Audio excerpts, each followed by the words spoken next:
Welcome to the Middleware Tech YouTube channel. In this series, you'll learn about Java Flow Control. All code examples used in the videos will be available on GitHub. Let's get started.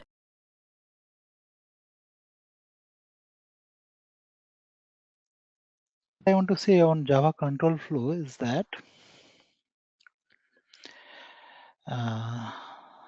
there are two types of control statement inside, two types of control statement. Complete thing, just see here. Two type of control statement. So two types of control statement. What does it mean by two types of control statement is that some of the control flow means what? Your if else switch loop. So whatever the control flow, we can divide into two category. One is called selection statement.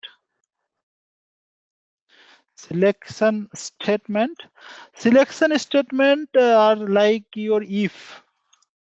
Then you have if else condition, right? If else. Then you have switch. So yes, switch. So this comes under selection statement. Okay, right. Another types of control flow statement is there, that is called iterative statement. Iterative statement. So like you already you know, if you have done with some other programming languages, these things are there also, like while loop, for loop, and you have do while loop. So these loops, if you have worked on some other language, you'll find the same things in Java also, that all the control flow we divide into two categories. One is selection statement that contain if, else if, switch. Another is iterative statement that have this while, for, and do while loops. Okay. So what I'll do is that I'll do a small example. One example I'll try to use using selection statement. It will help who's doing first time. And one example I try to implement using iterative statement. Fine. And then we'll move to the next step. I'm not going to do all. One example I try to do using selection statement. Take switch. Okay. And one example I try to implement using iterative example. Take for. Okay. So let's do it. One example for switch. So take one example. Write one program. For selection statement. Take switch. So how to use this switch case is that let's write one program like it will take a particular integer from the command line argument, and if it is 1, then it will print Sunday. It will print 2, it will print Monday, like this way. If it is 7, it will print Saturday, right? So like this way you try to implement one switch statement. So create one program, just see class switch demo, and already we know that we have to write a main method inside this class, right? So public static void main string args. Okay. So inside this what you have to do is like inside this we have to, what I want is that I want to take one input parameter. Okay, if it is 1, then it will print Sunday. If it is 2, then it is print Monday. If it is 3, it is going to print Tuesday, like this, right? So that input parameter will come from this command line, Now from command line, if I'm going to take any parameter, it will take by default a string. Any parameter you take from command line, it will take by default a string. Okay. So let's assume I'm taking on a string 1 equal to args0. So I've taken the first command line argument and it came inside 1. Right now, what I want or s. So whatever the command line argument I have taken, that came inside s. Right now, what I want, I want to create one switch statement. Fine. So create one switch. So inside this, take s parameter. So here already you know that switch is nothing but combination of multiple condition. So if it is a case one, then it will print something. System.out.println. It is going to print some string. Take that string Sunday, right? Sunday, something like this, right? So like this way, it is going to, it will work for all 7.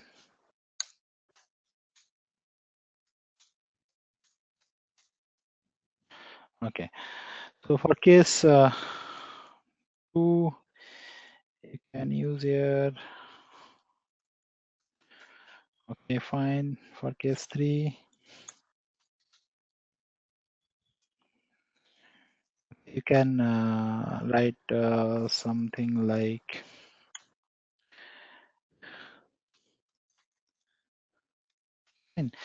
now for case 3, case 4,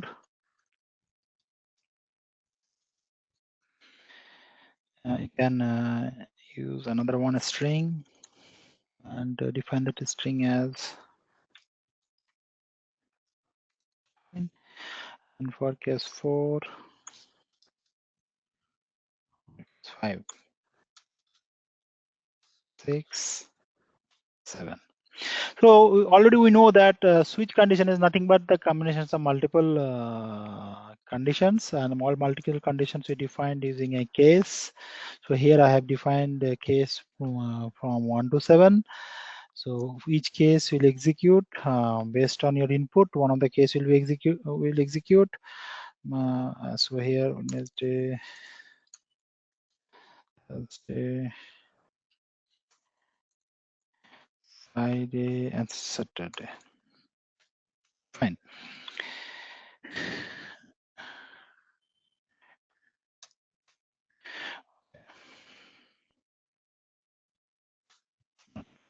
Now the thing is that if any one of the condition not satisfy, that is the case 1 to 7. Now you have given 8 or 9, 10. Then it will go to a default. You can define the default one, right? So it will go to the default like. Okay. Now write something invalid there.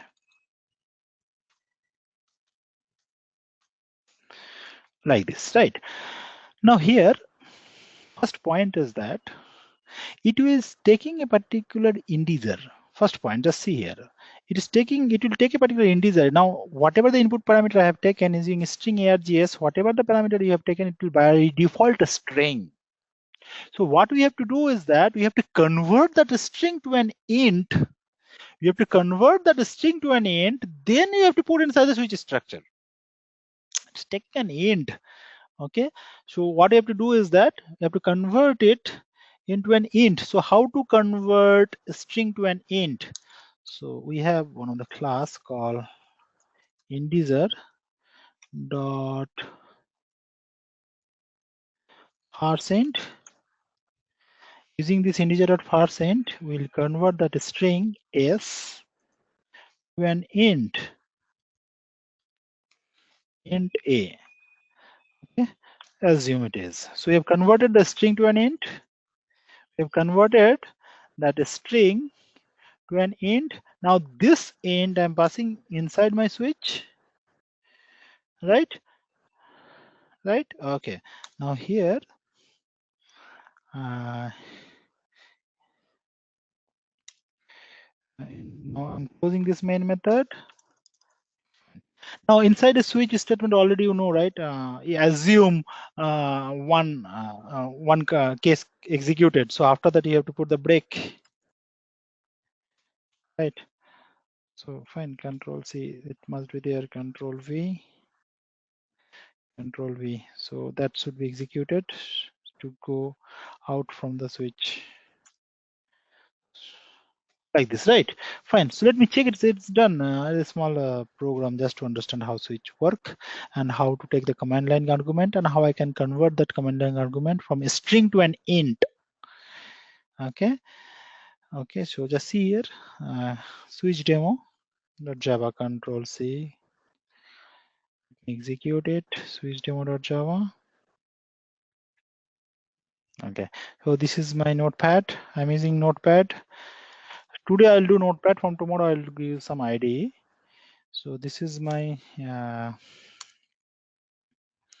switch program. So file save as switch demo.java.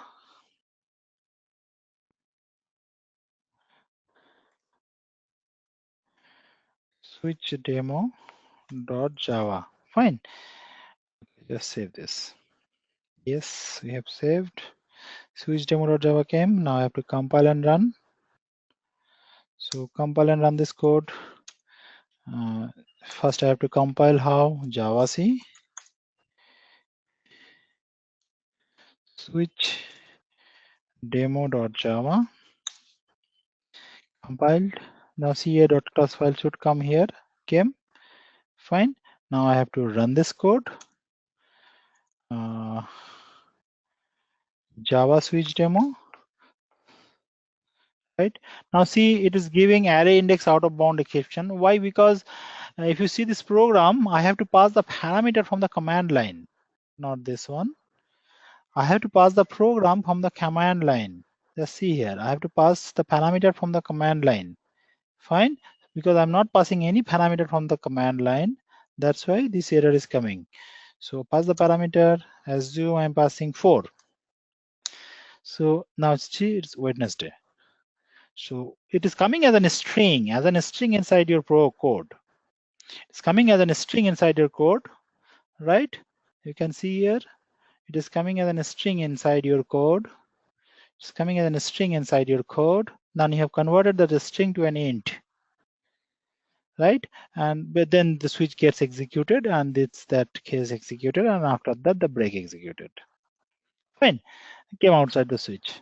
So that's it. That's it. So this is one example of a selection statement. Okay, and it is same like some other programming language also, nothing new. Now here you can execute some if or else if also, right? So I'm just doing one example for selection statement and one example for iterative statement. Okay, so take one example of iterative statement. I'm taking the for. Okay, so take one for loop, how we can execute one for loop in the main method. So let's take one for.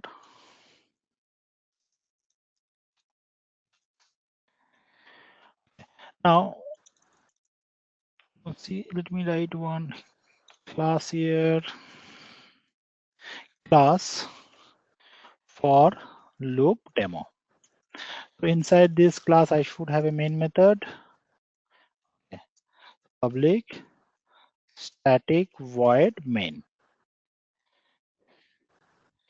Okay, string args. Okay, now already you know, but okay. Now here I'm writing a small for loop for int I equal to 0, I less than 10, I plus plus. So it's an example of iteration statement. It will iterate and print some and do some task. So assume it is going to print some string. System.out.println. Okay, what is going to print inside for loop? Now see here, already if you have done some other language, already you know that first we have initialization, then we have condition check, and then we have increment. So this is a normal for loop, same like with some other language also. And if you execute it, it will work fine, no issues. For loop demo, this is the only controls. Copy. Let's create for loop demo using Java. Okay. Control V and file save as. I'm moving with for loop demo dot Java. Save it. Okay. Now it should compile and run. Fine. So Java C for loop demo.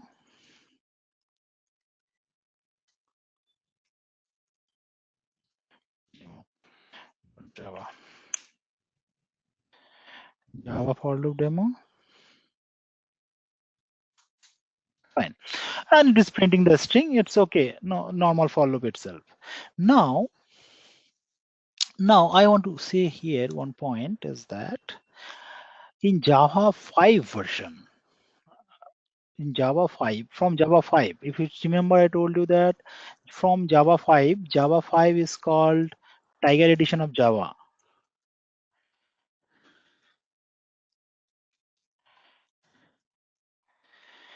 From Java 5 version, they have introduced one of the loop concept that is called for each loop. They've one concept came that is called for each loop. So that is an extended version of your for loop only. So using this for each loop, what we have to do, we are going to write some less number of code, and we use this for each loop to retrieve some details. Sometimes we use the name as enhanced for loop. Enhanced for loop. That is both the name used. So this for each loop or enhanced for loop that came from Java 1.5 version. Okay. So we should know how to use this, because in multiple scenario you'll find that for each loop also. So if I'm going to write the same program, or let me write another one, Control C, another one code using for each loop. I'm writing here for each or enhanced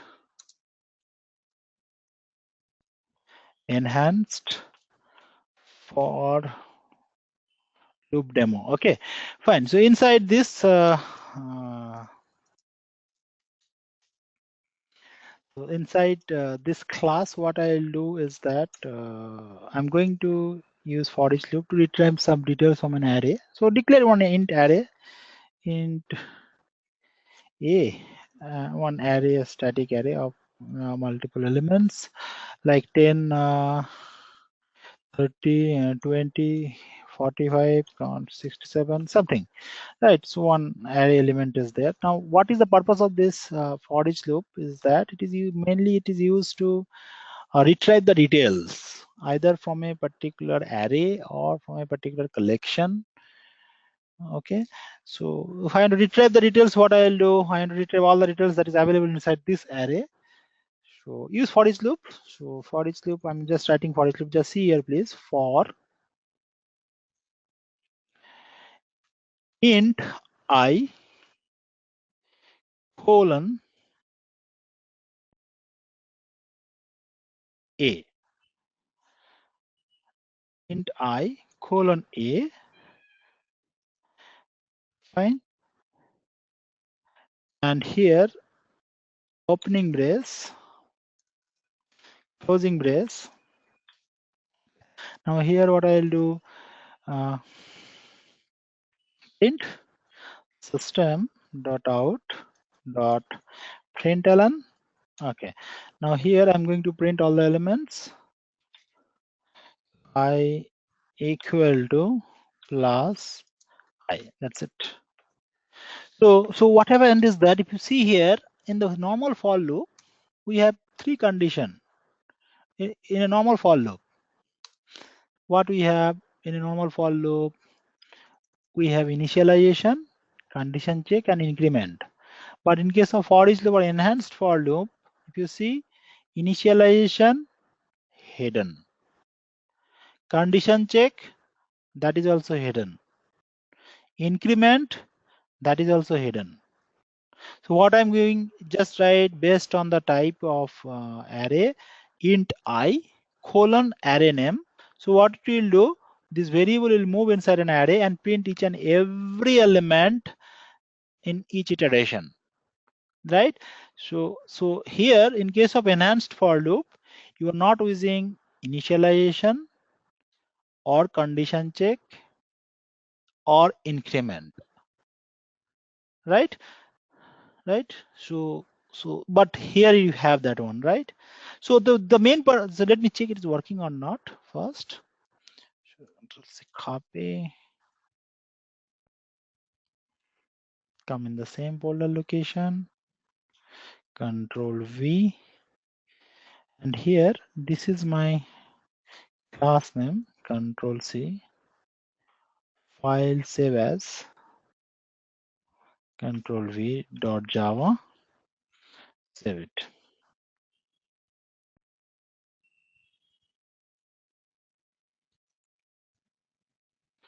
Save it. What I have to do, I have to compile and run. So let me compile and run this code, Java C, and then Java. You can see it is working. Sorry, not this one. What is our program name? Enhance for loop demo. Java C, edit paste dot Java, and then just run this. Working fine, right? So using this for each loop, it is your constant array, and it is moving inside your array and printing all the elements in each iteration. So this is an examples of iterative statement. So we have this these are two types of flow control structure. I'm just doing only one here. So one examples we have given for selection statement. Another examples we have given for iterative statement.